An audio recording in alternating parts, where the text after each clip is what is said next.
জয় গুরু। আশা করি প্রত্যেকেই ভালো আছেন।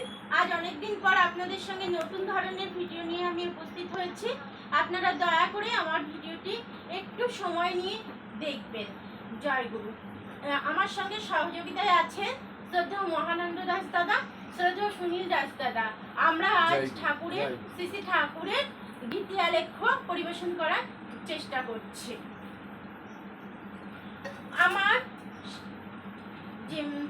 আমার কথার ছন্দ, তোমার কথার ছন্দ গানে শ্রদ্ধাঞ্জলি আচার্য দেবের শ্রীচরণে। তার মানে যা লেখা হচ্ছে পূজ্যপাদ আচার্য দেবেরই কথা।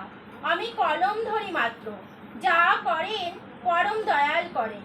পূজ্যপাদ আচার্য দেবের কিছু কথা, ঠাকুরের কিছু গান আর পরম পিতার দয়ায় কিছু ছন্দ মিলিয়ে আমার অন্তরাত্মা হতে আচার্য দেবের শ্রীচরণে শ্রদ্ধাঞ্জলি জ্ঞাপন করলাম। আমার চলার পথে নাই নাই ভয়, তুমি আছো তাই। সত্যি আমরা আমাদের জীবনে লিভিং আইডিয়াল অর্থাৎ জীবন্ত আচার্য পেয়েছি। আমরা পরম সৌভাগ্যশালী যে আমরা এই যুগে জন্মগ্রহণ করেছি, কিন্তু সকলেই এখনো এই জীবন্ত আচার্যের চরণাশ্রিত হয়ে ওঠেনি। আর তাই তো তাদেরকে রক্ষার জন্য বর্তমানে শ্রী ঠাকুরের বংশধর চতুর্থ পুরুষ বর্তমান আচার্য দেবের একটি কথা বলেছেন, শ্রী ঠাকুর উদ্ভাসিত হতেন তার অনুরূপ কর্ম করাতে। তাই তো এখন আমাদের বর্তমান আচার্যদেব ডিপি ওয়ার্কস এর মতো কর্মকাণ্ড আমাদের করে অন্তত একটু হলেও তার মনের মতো করে নেবার সুযোগ করে দিয়েছেন। আর প্রয়োজনীয় শ্রী আচার্য দেবের আদেশ মেনে যদি তার মতো হয়ে উঠতে পারি, তাহলে একটু হলেও আমাদের জীবন সার্থকতা পাবে। সমস্ত সমস্যার সমাধানের জন্যই তিনি সপরিবারে বিরাজ করে চলেছেন।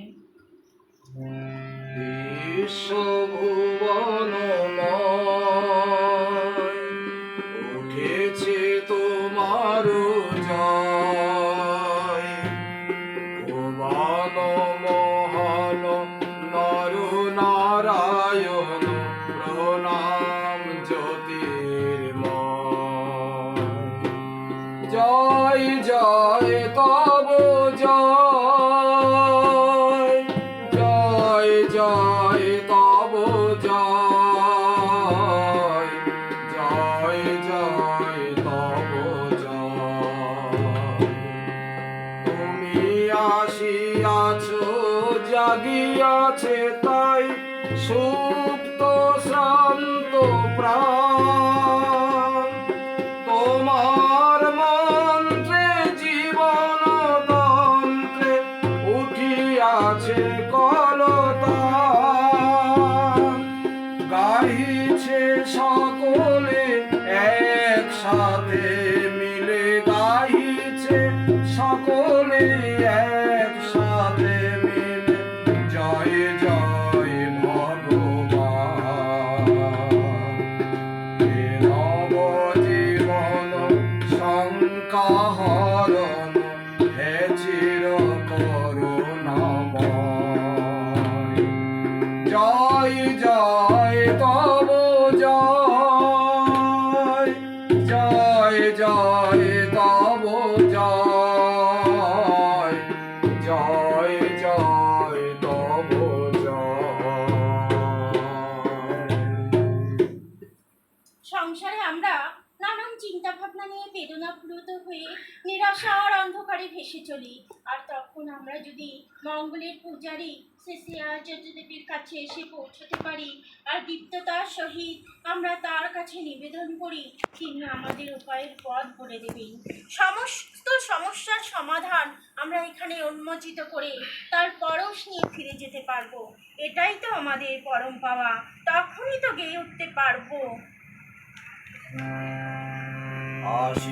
আশীর্বাদের শাওন ধারায় ঝরুক ধরণীতে, আশীর্বাদের শাওন ধারায় ঝরুক ধরণীতে। বিশ্বপিতার ভয় মন্ত্র সবারে জানাতে,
শাওন ধারায় ঝরুক ধরণীতে।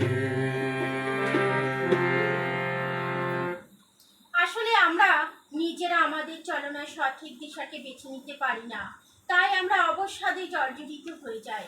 কিন্তু একটিবার তার কাছে গেলে তিনি কি সুন্দর বাক্যের সমাধান দেন। শ্রী শ্রী আচার্যদেব আলোচনা পত্রিকার একটি জায়গায় বলেছেন, শিশুদের মনকে কিভাবে নিয়ন্ত্রণ করতে হবে সেই প্রসঙ্গে বাবা মায়েদের উদ্দেশ্যে শ্রী শ্রী আচার্যদেব বলেন, শৈশব থেকে বাবা মার ছেলেগুলোকে এমন শিক্ষা দেওয়া উচিত যাতে তারা পরিবেশকে মানিয়ে নিয়ে চলতে শেখে। শিশু চলতে গিয়ে আছাড় খেয়ে পড়ে গেলে বাবা মার বলা উচিত, বাবা রাস্তা দেখে হাঁটতে হয়। তা না বলে কেউ কয়েকটা থাপ্পড় রাস্তার উপর দিয়ে বুঝিয়ে দিতে চায়। শিশুর কোনো দোষ নেই, রাস্তার দোষে আছাড় খেয়েছে। বাস্তবে আছাড় খাওয়ার কারণ রাস্তা না দেখে চলা, এগুলি আলোচনা পত্রিকা থেকেই জানা গেছে। তাই আমাদের আলোচনা পত্রিকাটি অবশ্যই পড়া দরকার। পূজ্যপাদ শ্রী শ্রী আচার্যদেবের এই কথাটি পালন করতে পারলে একটি শিশুকে সঠিক পালনে বড় করা যাবে। আর একটি শিশু একটি সমাজের অংশ, আর এমনি করেই তো সমাজের নতুন প্রজন্মরা সঠিক আদর্শে গড়ে উঠবে।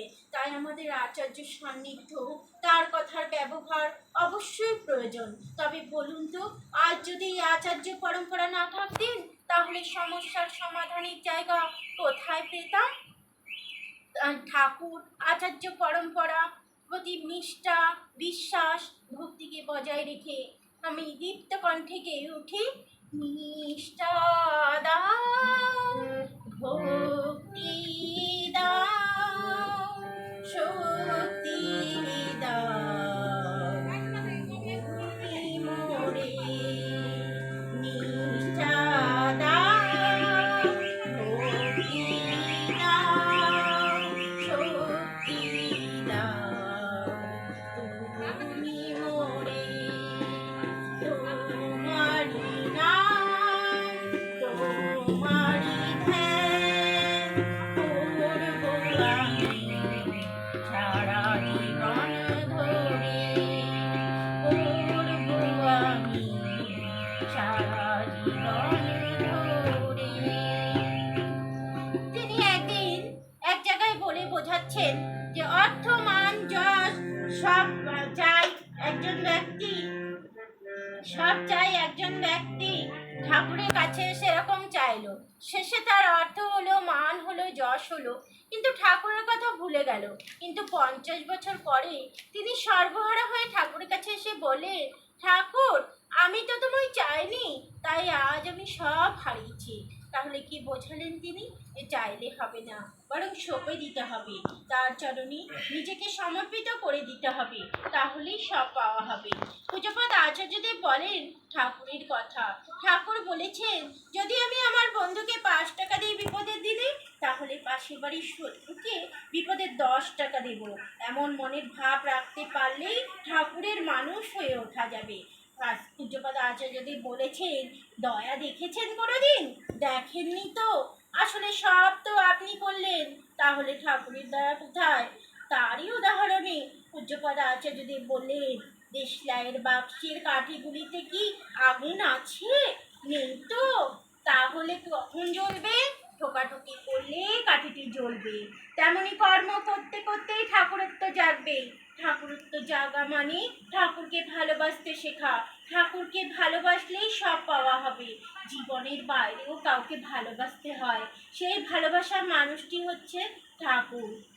পূজ্যপাদ শ্রী শ্রী আচার্যদেব বলেছেন যে এখন একটি সলিউশন, ডিপি ওয়ার্ক। যদি কোনো সমস্যা নিয়ে কেউ দেওঘরে আসেন তাহলে আচার্যদেব বলেছেন ডিপি ওয়ার্ক করুন। আর সত্যি বলুন তো দাদারা মায়েরা কত সুন্দর করে এই আদেশ মাথায় নিয়ে রাত দিন পরিশ্রম করে চলেছেন, আর তার ফল তারা পাচ্ছেনও, আর নিশ্চয়ই পাবেন। ঠাকুর বলেছেন না, নিষ্কাম কর্ম করলে ফল অবশ্যই ভালো হবে।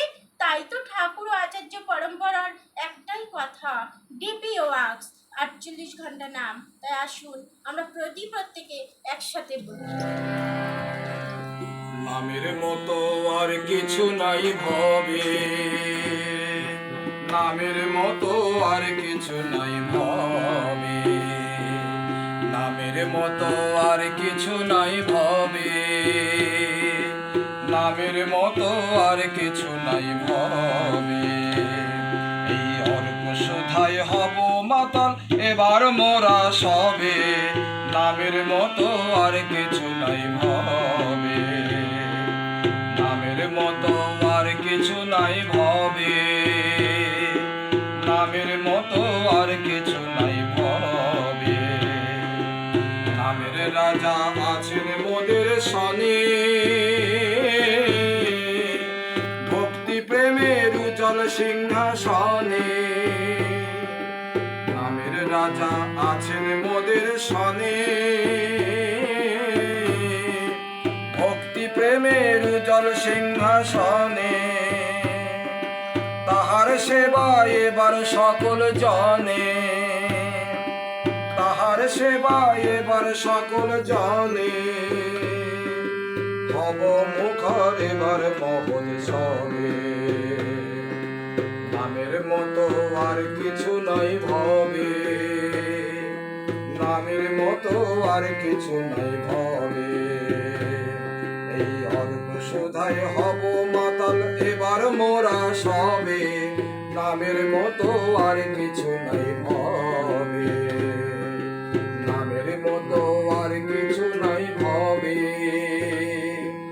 নামের মতো আর কিছু নাই ভবে। আর তার ৫৭তম জন্মদিনে উপহার দেওয়ার ক্ষমতা আমার নাই।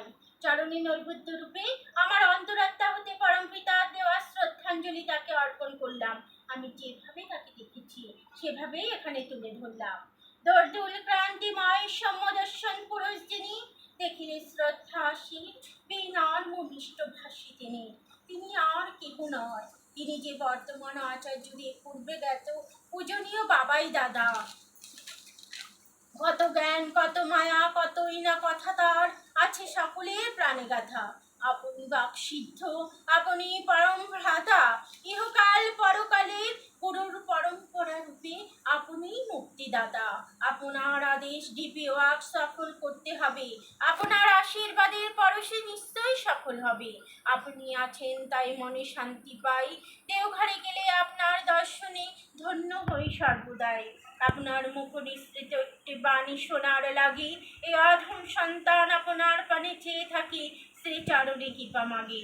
আপনি অনল, আপনি অটল, আপনি গুরুর পরম্পরা, আপনার আদেশে চলার চেষ্টা করব সদা, চেষ্টা করবে সকল সৎসঙ্গের মানুষরা। আপনায় দেখে ভক্তি জাগে, জাগে মনে আশা, গুরুর চরণ ধরে বেঁচে থাকার প্রেরণা আপনি, জাগা নিষ্ট নেশা। আপনি শক্তি, আপনি জ্ঞান, আপনি অসীম অনন্তময়, আপনার আশিসে কাটবে সকল অশুভ শক্তি, হবেই হবে সবার জয়। আপনি ভক্তি সাগর, আপনি রবি কিরণ সম, আপনার তেজে ঝলসে যাবে আবার আপনাতেই জীবন। প্রণাম প্রণাম প্রণাম, জানি না কতটা প্রণাম জানালে মনের মাঝে এক ফোঁটা শান্তি মোদের মেলে। শুভ হোক জন্মদিন, ভালো থাকেন আপনি, আমরা ভালো থাকবো তখনই যদি ভালো থাকেন আমাদের শিরোমণি। শুভকামনা জানাই, শুভ হোক শ্রী আচার্য দেবের ৫৭ বছরের জন্মদিন। শ্রী আচার্য দেবের ও তার পরিবারের শুভকামনা করব চিরদিন। জয় গুরু। আমাদের নারায়ণপুর উপযোজনা কেন্দ্রের পক্ষ থেকে আমি এই প্রয়াসটি চালাচ্ছি। আমার সঙ্গে সহযোগিতায় দাদারা রয়েছেন। আপনারা অবশ্যই ভিডিওটি দেখবেন আর বেশি বেশি করে লাইক করবেন, শেয়ার করবেন। আর আমার চ্যানেলটি ভালো লাগলে অবশ্যই সাবস্ক্রাইব করতে ভুলবেন না। জয় গুরু, প্রত্যেকে ভালো থাকবেন। জয় গুরু। জয় গুরু। এবার ঠাকুরের দয়া।